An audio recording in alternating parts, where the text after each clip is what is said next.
ये सोची समझी रणनीति के तहत वेल प्लान्ड हुआ है और वहाँ के भाईचारे को गोली मारने का काम हुआ है। यह खुदाई की बात लगातार अध्यक्ष महोदय देश में कोने कोने पर भारतीय जनता पार्टी और उनके सहयोगी और समर्थक शुभचिंतक बार बार खुदाई की जो बात कर रहे हैं अध्यक्ष महोदय, ये खुदाई जो है हमारे देश का सौहार्द, हमारे देश का भाईचारा, हमारे देश का गंगा जमुनी तहजीब को खो देगा।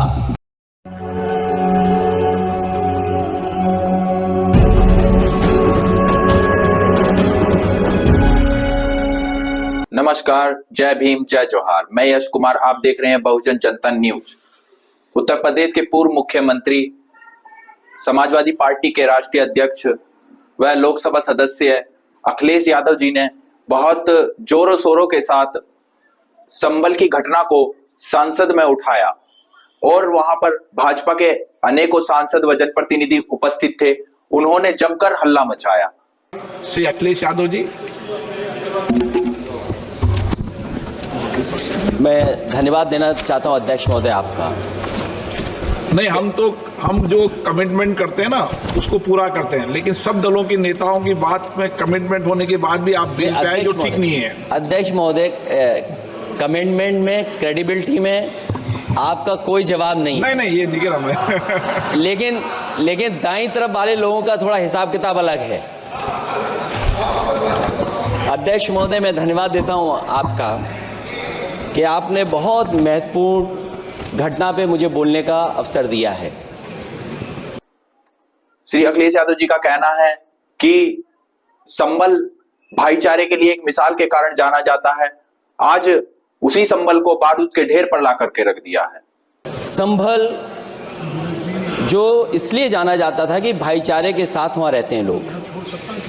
वहां अभी से नहीं, सदियों पुराना भाईचारा हजारों साल से इसी तरह रहते आए। अखिलेश यादव ने बताया कि ये जो संभल की ये जो घटना है, ये पूरी प्री प्लानिंग करी गई है और साजिशों के तहत करी गई है। इसका सीधा सीधा टारगेट भाजपा को बताया गया है। लेकिन अचानक ये जो घटना हुई है, संभल की घटना को अखिलेश यादव ने बताया कि ये घटना जो है पूरी प्री प्लानिंग और एक साजिश के तहत, रची रचाई साजिश के तहत करी गई है और संभल के भाईचारे को जो है गोली मारने का काम किया गया है। ये सोची समझी रणनीति के तहत वेल प्लान्ड हुआ है और वहां के भाईचारे को गोली मारने का काम हुआ है। अखिलेश यादव ने लोकसभा में कहा कि ये जो भाजपा के लोग मस्जिदों में खुदाई की बात कर रहे हैं, इससे गंगा यमुना की तहजीब को बर्बाद करने का काम किया जा रहा है। जो घटना हुई है वो सोची समझी साजिश है। वहां जो खुदाई की बात लगातार अध्यक्ष महोदय देश में कोने कोने पर भारतीय जनता पार्टी और उनके सहयोगी और समर्थक शुभचिंतक बार बार खुदाई की जो बात कर रहे हैं अध्यक्ष महोदय, ये खुदाई जो है हमारे देश का सौहार्द, हमारे देश का भाईचारा, हमारे देश का गंगा जमुनी तहजीब को खो देगा। मैं आपका धन्यवाद इसलिए भी देता हूं कि इस महत्वपूर्ण जो साजिश हुई, और वो साजिश सोची समझी इसलिए मैं बोल रहा हूं। अखिलेश यादव ने कहा उत्तर प्रदेश में जो उपचुनाव 13 नवंबर को होने थे, वही चुनाव 20 नवंबर को होते हैं, इसलिए ये प्री प्लानिंग कहा गया। उत्तर प्रदेश का चुनाव था, पहले 13 तारीख को चुनाव होना था और 13 तारीख के चुनाव को उन्होंने बढ़ा करके 20 तारीख कर दिया। और इस जो घटना है मैं आपके सामने पढ़ना चाहता हूं। वहीं संसद में भाजपा के प्रतिनिधि जो चलती हुई संसद में शोर मचा रहे थे, इसी को सुनते हुए अखिलेश यादव ने एक नया नाम दिया। उन्होंने कहा शोर मचाओ यात्रा। इस शोर मचाने वाली यात्रा को कहीं और लेकर के जाओ। अध्यक्ष महोदय, ये यात्रा रुकी क्यों नहीं है? यात्रा ले जाओ दूसरी तरफ। अध्यक्ष महोदय, संभल की शाही जामा मस्जिद के खिलाफ 19/11/2024 को सिविल जज सीनियर डिवीजन छंदौसी संभल में एक याचिका डाली गई। कोर्ट ने दूसरे पक्ष को, अध्यक्ष महोदय सुनिए, ये सुनना चाहिए, हम यूं ही नहीं कहते थे। तो संक्षिप्त में बोले। अध्यक्ष महोदय, संभल की जामा मस्जिद को लेकर के जो रिट डाली गई उस रिट को लेकर के जो एक पक्षीय फैसला किया गया, इस पर अखिलेश यादव जी ने कहा कि ये जो सरकार है ये संविधान विरोधी है।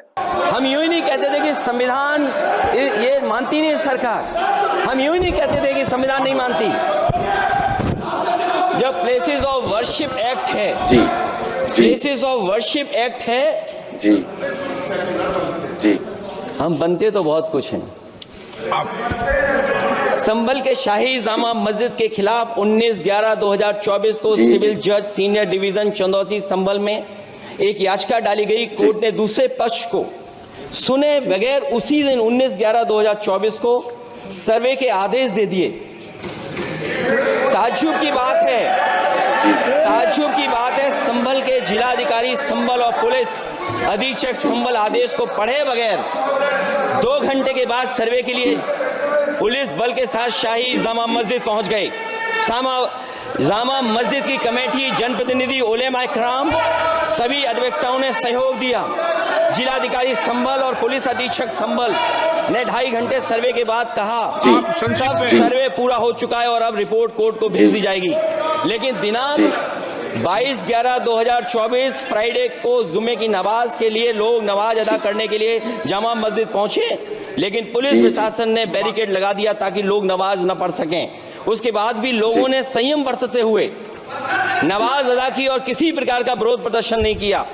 29/11/2024 को कोर्ट की अगली तारीख तय थी।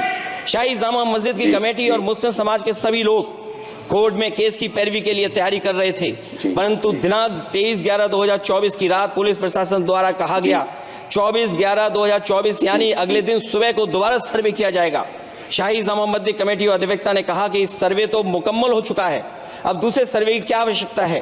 कोर्ट के आदेश का हमने पालन कर दिया, अगर दूसरे सर्वे कराना है तो दोबारा आदेश करवाएं। कोर्ट के आदेश के बाद हम दोबारा सर्वे करा देंगे। लेकिन जिलाधिकारी संभल और पुलिस अधीक्षक संभल ने कोई सुनवाई नहीं की और तानाशाही दिखाते हुए सुबह के वक्त से पहले शाही जामा मस्जिद आ गए। शाही जामा मस्जिद कमेटी और मुस्लिम समाज के लोगों ने फिर भी धैर्य रखा और दोबारा सर्वे के लिए अंदर ले गए। सर्वे के दौरान करीब 1.5 घंटा बाद जब जनता को सूचना मिली तो वो इकट्ठा होना शुरू हो गए। लोगों ने सर्वे का कारण जानना चाहा तो सर्किल ऑफिसर ने उनके साथ गाली गलौज की और लाठीचार्ज करवाकर बुरी तरह जख्मी कर दिया। इसका विरोध करते हुए चंद लोगों ने पत्थर चलाए, जिसके बदले में पुलिस के सिपाही से लेकर के अधिकारियों तक ने अपने सरकारी और प्राइवेट हथियारों से गोलियां चलाईं, जिसका वीडियो रिकॉर्डिंग है, जिसके एवज में दर्जन लोग गोलियों से घायल हो गए हैं। 5 मासूमों जो कि अपने घर से सामान लेने के निकले थे उनकी मृत्यु हो गई। संभल का माहौल बिगाड़ने में संभल का माहौल बिगाड़ने में याचिका दायर करने वाले लोगों के साथ पुलिस और प्रशासन के लोग जिम्मेदार हैं। इनको निलंबित किया जाना चाहिए और हत्या का मुकदमा चलाया जाना चाहिए, जिससे कि लोगों को इंसाफ मिल सके और आने वाले समय में कोई इस प्रकार की संविधान के खिलाफ और गैर कानूनी घटना को अंजाम न दिया जा सके। अध्यक्ष महोदय, ये लड़ाई दिल्ली और लखनऊ की है।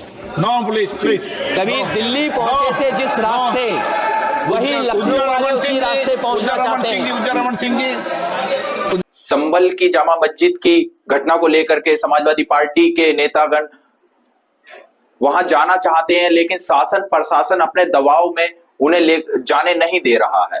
इसको देखते हुए अखिलेश यादव का गुस्सा फूटा।